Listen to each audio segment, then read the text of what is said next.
বিবেক দিয়ে কাউকে বিশ্বাস করলে সেটা হয় বিশ্বাস, কিন্তু আবেগ দিয়ে কাউকে বিশ্বাস করলে সেটা হয় অন্ধবিশ্বাস।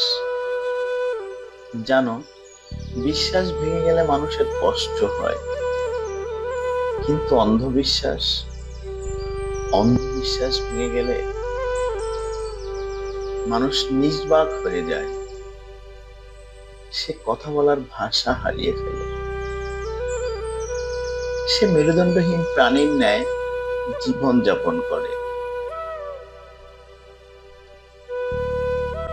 দেখো, গোলাপের সৌন্দর্যের প্রশংসা করার আগে তার যন্ত্রণাদায়ক কাটার ব্যাপারেও যেমন ভাবা উচিত, ঠিক তেমনি কাউকে বিশ্বাস করার আগে বিশ্বাস ভাঙার পরিণাম কি হতে পারে, কতটা ভয়াবহ হতে পারে, কতটা নিষ্ঠুর হতে পারে,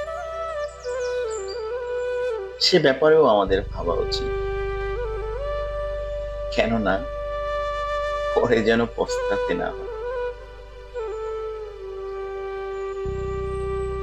জানো, এক হাঁড়ি দুধ নষ্ট করতে যেমন এক ফোঁটা লেবুর রসই যথেষ্ট,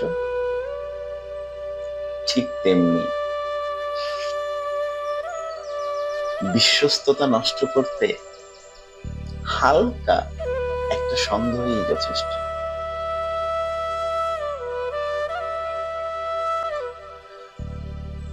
তাই দেখো, বিশ্বাস অদ্ভুত একটা জিনিস।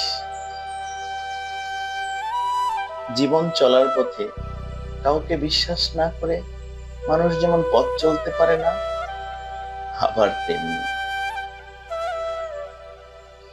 বিশ্বাস ভেঙে যাওয়ার কষ্টও মানুষ মানতে পারে না।